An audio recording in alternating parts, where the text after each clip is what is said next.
औज़ुबिल्लाहिमिनश्शैतानिर्रजीम बिस्मिल्लाहिर्रहमानिर्रहीम। अस्सलाम वालेकुम स्टूडेंट्स, कैसे हैं? अच्छा, तो आज हमारा चैप्टर नंबर जो 9 है, चैप्टर का नाम हमारे पास फिजिकल ऑप्टिक्स था। इसका आज हमारा तीसरा लेक्चर है। तो इसके अंदर आज हमने पढ़ना है यंग डबल स्लिट एक्सपेरिमेंट क्या होता है। इससे पहले अगर हम अपने प्रीवियस लेक्चर की बात करें तो उसमें हमने पढ़ा था वेव फ्रंट क्या होते हैं, स्फेरिकल वेव फ्रंट क्या होते हैं, प्लेन वेव फ्रंट क्या होते हैं, और इसके साथ साथ हमने जो है वो हाइगन प्रिंसिपल पढ़ा था। हाइगन प्रिंसिपल ने जो है वो ये कहा था कि अगर आपको किसी भी इंस्टेंट पे जो वेव फ्रंट का पता है तो नए बनने वाले वेव फ्रंट की आप पोजीशन और उसकी लोकेशन का अंदाजा लगा सकते हैं कि वो किस तरह का होगा। लेकिन अगर हम वेव की बात करें, हम लाइट की बात करें, तो लाइट के बारे में सबसे पहले जो थ्योरी पेश की थी वो हाइगर ने पेश की थी कि जो लाइट होती है उसकी वेव नेचर होती है, but he failed to find out the experimental to give the experimental proof of his theory. तो उसके बाद जी यंग ने 1801 के अंदर एक एक्सपेरिमेंटल प्रूफ दिया कि जो लाइट होती है उसकी वाकई ही वेव नेचर होती है, मतलब लाइट जो होती है ये वेव की फॉर्म में ट्रेवल करती है। तो यंग ने 1801 के अंदर लाइट का एक्सपेरिमेंटल प्रूफ दिया। तो प्रूफ कैसे दिया? आपने ये दो चीजों के बारे में पढ़ा हुआ है कि जो इंटरफेरेंस और डाइफ्रैक्शन है, ये दो ऐसे फिनोमेना हैं, ये सिर्फ और सिर्फ वेव की प्रॉपर्टीज है। तो आज हम इसके अंदर इंटरफेरेंस करवाएंगे लाइट की। तो इससे पहले दो बातें आपने याद रखनी है कि अगर आप डिटेक्टेबल इंटरफेरेंस करवाना चाहते हैं कि जिसको आप डिटेक्ट कर सकें डिटेक्टेबल रेंज के अंदर, तो उसके लिए दो कंडीशन लाजमी है। एक तो जो लाइट होनी चाहिए वो मोनोक्रोमेटिक होनी चाहिए। मोनोक्रोमेटिक से क्या मुराद है कि जो आप लाइट यूज कर रहे हैं वो सिंगल कलर की लाइट होनी चाहिए। अगर हम व्हाइट लाइट की बात करें, it is a mixture of 7 colours, तो इससे इंटरफेरेंस तो होगा लेकिन वो डिटेक्टेबल रेंज में नहीं होगा। तो अगर हम बात करें दूसरे नंबर पे कि हमारे पास जो लाइट है उसके अगर हम इंटरफेरेंस डिटेक्टेबल करवाना चाहते हैं तो पहली बात क्या थी, वो सिंगल कलर की होनी चाहिए, मोनोक्रोमेटिक होनी चाहिए। दूसरी क्या कि जो आप लाइट यूज कर रहे हैं वो फेज कोहेरेंट होनी चाहिए, मतलब सिंगल सोर्स से निकलती हुई लाइट होनी चाहिए, उसका फेज डिफरेंस 0 होना चाहिए। तो उसके लिए हमारे पास कौन कौन सी कंडीशंस हैं उसको हम देखते हैं। सबसे पहले यंग ने जो डिवाइस जो एक्सपेरिमेंटल किया था उसमें आप देख सकते हैं कि उसके एक्सपेरिमेंट में हमने एक लाइट यूज की जो मोनोक्रोमेटिक थी। आगे आपने एक स्लिट रखा, उस स्लिट में से लाइट, आपने पहले ये बात पढ़ी हुई है कि अगर हम जो डाइफ्रैक्शन क्या होती है, डाइफ्रैक्शन होती है bending of the waves around the obstacles. यहाँ पे जब इस स्लिट में से लाइट गुजरेगी तो वो बेंड हो जाएगी, मतलब स्फेरिकल जो है, जो प्लेन वेव फ्रंट आ रहे थे वो स्फेरिकल वेव फ्रंट में कंसीडर जो है वो कन्वर्ट हो जाएंगे। आगे हमने एक कोई चीज रख दी जो ओपेक थी, यानी उसमें से लाइट नहीं गुजर सकती थी, उसमें हमने दो सुराख कर दिए। अब दोनों में से ही लाइट क्या करेगी, स्फेरिकल फॉर्म में जो है वो आगे निकलेगी। अब आपके जहन में ये सवाल आता होगा कि हमने यहाँ पे ही क्यों नहीं दो बनाए। देखें, आपको मैंने कहा था कि लाइट मोनोक्रोमेटिक और फेज कोहेरेंट होनी चाहिए। अगर मैं यहाँ पे दो स्लिट बनाता, अगर मैं दो सोर्स यहाँ पे यूज करता, अगर मैं दो सोर्स यूज करता, मतलब एक बल्ब मैं यहाँ पे लगाता, एक यहाँ पे लगाता, हो सकता था अगर लाइट को ऑन करने से ही दोनों में थोड़ा सा भी जो है वो फर्क आ जाता, तो लाइट की स्पीड बहुत ज्यादा होती है, इसलिए थोड़ा सा फर्क जो है वो उसमें जो फेज कोहेरेंट होने से उसको जो है वो फेज कोहेरेंट नहीं रहेगी। इसलिए हम एक ही सोर्स से निकले वाली लाइट को यूज करेंगे ताकि उनकी स्पीड भी सेम रहेगी। और यहाँ पे जो हमारे पास वेव फ्रंट बन रहे हैं ये दोनों के दोनों जो है वो सिंगल तो आपने यूज की थी, लेकिन साथ ही साथ जो है वो फेज कोहेरेंट लाइट के भी होंगे। तो यहाँ पे आपको नजर आ रहा है कि एक वेव फ्रंट दूसरे वेव फ्रंट को कुछ पॉइंट्स के ऊपर क्या कर रहे हैं, जो है वो क्रॉस कर रहा है। तो यहाँ पे आप क्लियरली देख सकते हैं कि हमारे पास इंटरफेरेंस, आपको मैंने बताया था दो तरह का होता है, एक कंस्ट्रक्टिव इंटरफेरेंस होता है और एक डिस्ट्रक्टिव इंटरफेरेंस होता है। इंटरफेरेंस आपने ये पढ़ा था कि अगर दो वेव जिनकी सेम फ्रीक्वेंसी हो और सेम डायरेक्शन में जा रही हो तो इंटरफेरेंस होता है। तो मैंने आपको ये जो लाइट यूज की थी सेम फ्रीक्वेंसी की थी और सेम डायरेक्शन में जा रही थी, इंटरफेरेंस हो रहा था। डिटेक्टेबल करवाने के लिए आपने यहाँ पे इसकी जो नेचर है, मतलब आपने सिंगल जो है वो वेवलेंथ की यूज की और साथ ही कोहेरेंट भी बना दी। यहाँ पे जब मिलेगी तो दो तरह का होगा, अगर क्रस्ट के साथ क्रस्ट मैच कर रहा है, crust with crust, trough with trough, तो जो इंटरफेरेंस होगा वो कंस्ट्रक्टिव होगा, जिसके नतीजे में आपको ब्राइट कलर अपीयर होगा। यहाँ पे हमने एक स्क्रीन ले ली है जिसके ऊपर लाइट क्या कर रही है, फॉल कर रही है। ये कुछ पॉइंट है जिनके ऊपर जहां पे कंस्ट्रक्टिव इंटरफेरेंस हो रहा है वहां पे आपको ब्राइट कलर नजर आएगा, जिसे आप मैक्सिमा का नाम देंगे।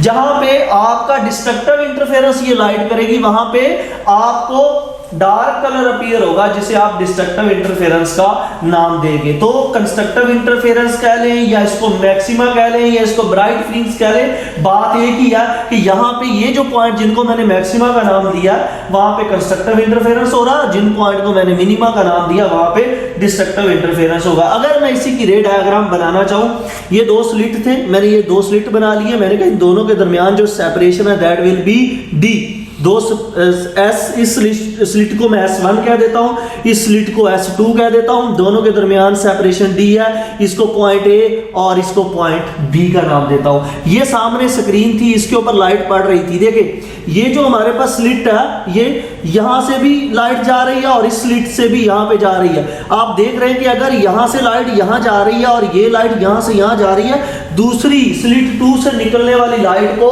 कुछ ज्यादा डिस्टेंस ट्रेवल करना पड़ता है रे 1 की निस्बत, यानी इस रे की निस्बत जो पॉइंट P पे पहुंच रही है। हमें इस चीज से अभी कोई कंसर्न नहीं है कि यहाँ पे मैक्सिमा बढ़ रहा है या मिनिमा बढ़ रहा है, हम पाथ डिफरेंस कैलकुलेट करेंगे। हमने प्रीवियस चैप्टर के अंदर ये बात पढ़ी है कि अगर पाथ डिफरेंस लैम्डा का इंटीग्रल मल्टीपल होता है तो हमारे पास कंस्ट्रक्टिव इंटरफेरेंस होता है, अगर लैम्डा बाय 2 का इंटीग्रल मल्टीपल होता है तो डिस्ट्रक्टिव इंटरफेरेंस होता है। अब यहां से देखिए S2 से निकलने वाली लाइट जो P पॉइंट पे पहुंच रही है उसको इस S1 से पहुंचने वाली लाइट की निस्बत ज्यादा डिस्टेंस ट्रेवल करना पड़ता है। अगर हम दोनों के पाथ को इक्वलाइज करना चाहते हैं तो मैं S1 से एक नॉर्मल ड्रा कर दूंगा S2 रे के ऊपर। यहां से मैंने नॉर्मल ड्रा किया, उसको मैंने D पॉइंट का नाम दे दिया। तो अब यहां पे आपको नजर आ रहा है कि ये जो B और D ये इतना डिस्टेंस जो है वो रे 2 को रे 1 की निस्बत ज्यादा ट्रेवल करना पड़ता है। अब इसको हम क्या करेंगे,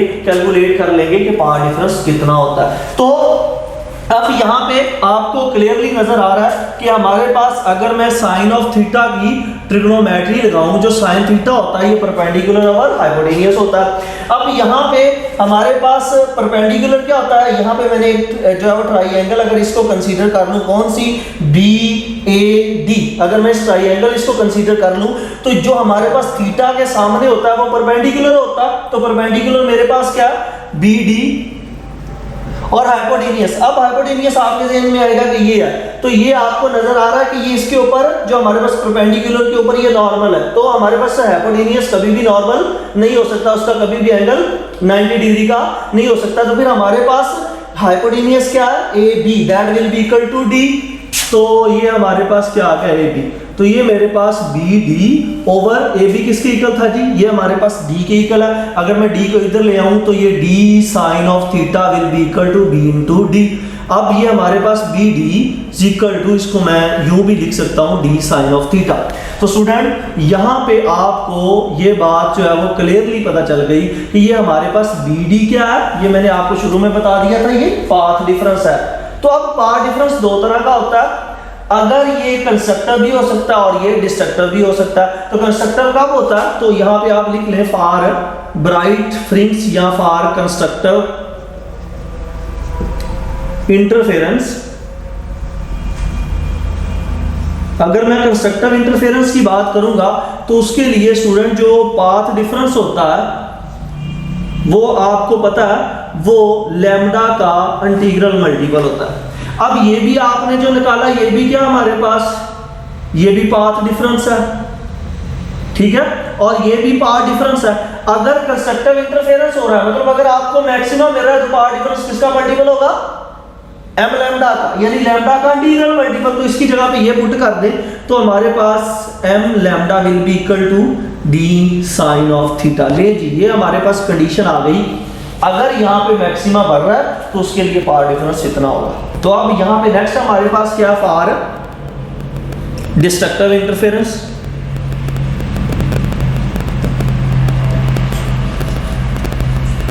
अगर हमारे पास स्टूडेंट यहाँ पे मिनिमा बन रहा है तो उसके लिए पाथ डिफरेंस क्या होता है, तो आपने यही पढ़ा हुआ है कि जो हमने कि जो पाथ डिफरेंस होता है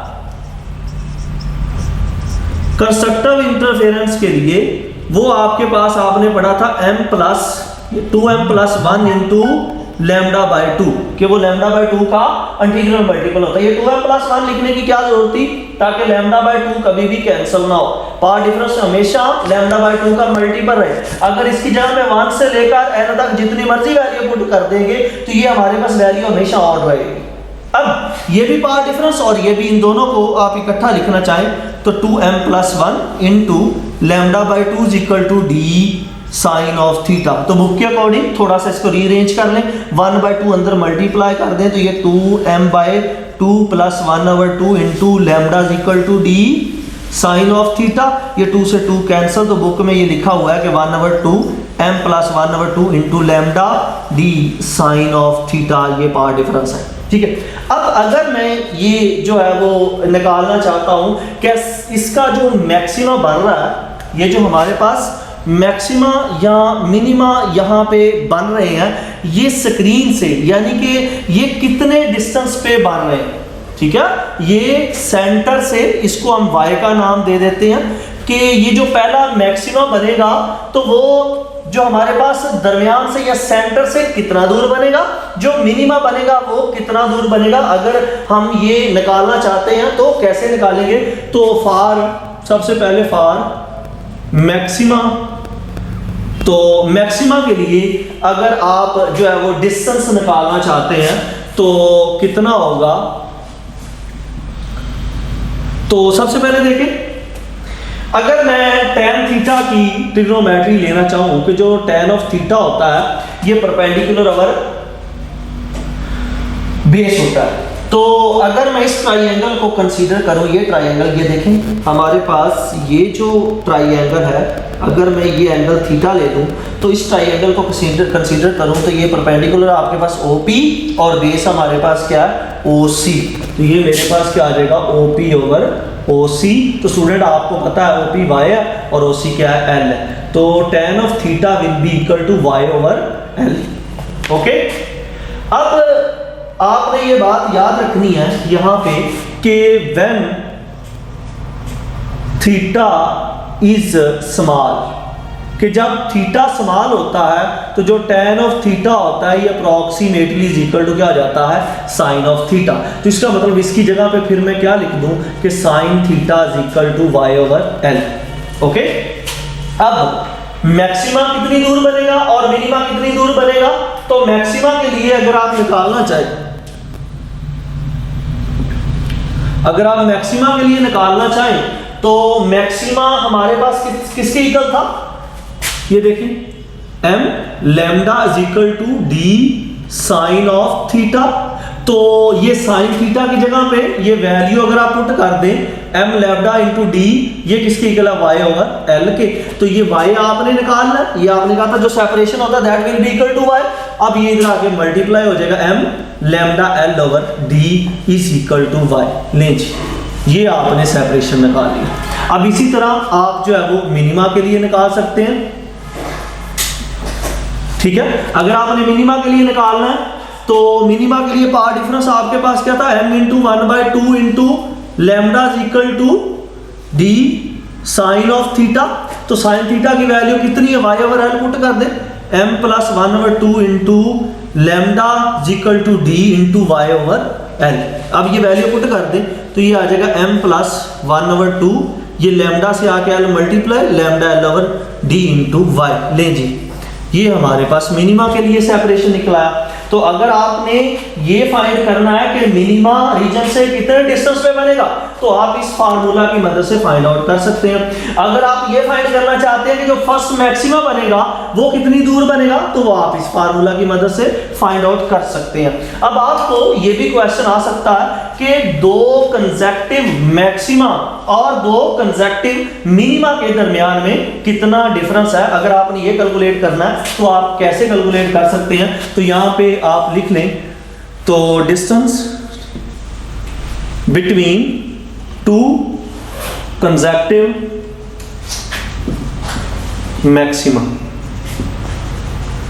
ठीक है। तो दो कंसेक्टिव मैक्सिमा के दरमियान में कितना डिफरेंस है। देखिए आपने पढ़ा कि जो हमारे पास जनरल जो पहला मैक्सिमा बन रहा है कितने भी डिस्टेंस पे बन रहा है उसकी वैल्यू हमारे पास क्या थी, m lambda l over d। तो इससे अगला मैक्सिमा कितने डिस्टेंस पे बनेगा, m+1 पे। मैं कह रहा हूं कोई भी हमारे पास मैक्सिमा बन रहा है जो m डिस्टेंस पे बन रहा है तो उससे अगला क्या होगा, अगला m+1 होगा। तो यहां पे आप वैल्यू पुट कर दें तो y m+1 equal to m+1 into lambda l over d। ये जो अगला मैक्सिमा बन रहा है किसी भी पॉइंट पे।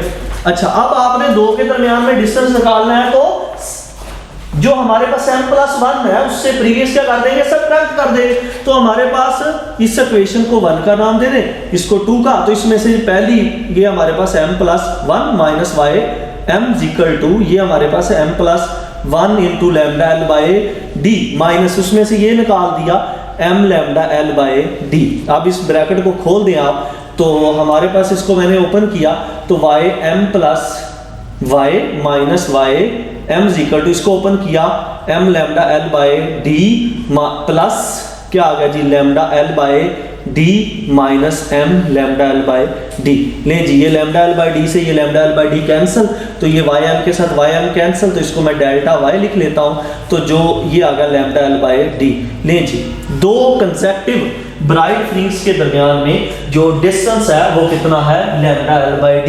अब मैं ये देखना चाहता हूं लास्ट में क्या दो कंसेक्टिव डार्क फ्रिंग्स के दरमियान में भी या दो कंसेक्टिव मिनिमा के दरमियान में भी जो डिस्टेंस आता है वो इतना ही आता है या कोई और आता है, तो हम उसको भी कैलकुलेट कर लेंगे। तो यहां पे लिख लें distance between two consecutive minima. तो दो कंसेक्टिव मिनिमा के दरमियान में डिस्टेंस कितना आता है, तो जो पहला मिनिमा बन रहा था उसका डिस्टेंस आपने निकाला था कितना था, वो हमारे पास था जी ये देखो m+1/2 m+1/2 तो साथ क्या जी lambda l by d into क्या था जी y। ठीक है अब ये मैंने कहा सॉरी ये हमारे पास ym इज इक्वल टू आ गया। अब इससे अगला क्या होगा m+1 तो ये lambda m+1 will be equal to m की जगह पे भी क्या आ गया m+1 ये 1/2 पहले का था लैम्डा l बाय d। अच्छा अब आप इसमें से ये इक्वेशन कह लें 1 और इसको कह लें 2 तो आप लिख लें 2 - 1 तो 2 में से 1 को क्या करना है आपने सब्ट्रैक्ट करना है। तो ये हमारे पास क्या आ गया lambda l +1 minus lambda m। अगर आप इसको ओपन करेंगे तो आप इसको एक ही स्टेप में मैं कर देता हूं लैम्डा m माइनस y तो plus y into minus m। आप इसको ओपन कर दें तो ये आ गया मेरे पास m+1 into 1/2 lambda l by d minus इस इक्वेशन को करें m+1/2 into lambda l by d। Student अब ये हमारे पास m के साथ m कैंसिल तो ये डेल्टा y आ गया। इसको ब्रैकेट को खोल दें m इसके साथ multiply m lambda l by d ये इसके साथ multiply lambda l by d। अब ये इसके साथ +1/2 lambda l by d minus अब इसको साथ माइनस m और क्या आ गया लैम्डा l बाय d। अब -1/2 लैम्डा l बाय d। ये देखें ये m लैम्डा l बाय 2 से ये कैंसिल अब ये 1/2 से ये 1/2 कैंसिल तो जो हमारे पास ये जो दो पॉइंट के दरमियान में सेपरेशन आया वो कितना आ गया लैम्डा l बाय d। तो स्टूडेंट आप देख सकते हैं कि जब कंस्ट्रक्टिव इंटरफेरेंस हो रहा था कोई दो मैक्सिमा बन रहे थे या डिस्ट्रक्टिव इंटरफेरेंस हो रहा था जब दो मिनिमा बन रहे थे तो दोनों के लिए जो पाथ डिफरेंस आया वो क्या आया सेम आया। तो आपको पेपर के अंदर ये एमसीक्यूज भी आ सकता है कि दो कंसेक्टिव डार्क फ्रिंग्स या दो कंसेक्टिव मिनिमा या दो कंसेक्टिव मैक्सिमा के दरमियान में जो सेपरेशन होता है जो डिस्टेंस होता है वो कितना होता है वो भी आपको कैलकुलेट करना आ सकता है। आपको फ्रिंग्स पे आपसे ये भी पूछा जा सकता है कि स्क्रीन के ऊपर जो पहला मैक्सिमा बनता है उसका डिस्टेंस कितना होता है, जो फर्स्ट मिनिमा बनता है उसका डिस्टेंस कितना होता है। तो बेसिकली हमें यंग डबल स्लिट एक्सपेरिमेंट से क्या बात पता चली कि जो लाइट होती है उसकी वेव नेचर होती है। तो इसके साथ ही आज का हमारा लेक्चर खत्म हुआ, फिर हम नए लेक्चर के साथ हाजिर होते हैं। तब तक के लिए इजाज़त दीजिए। अल्लाह हाफिज़, फ़ी अमान अल्लाह।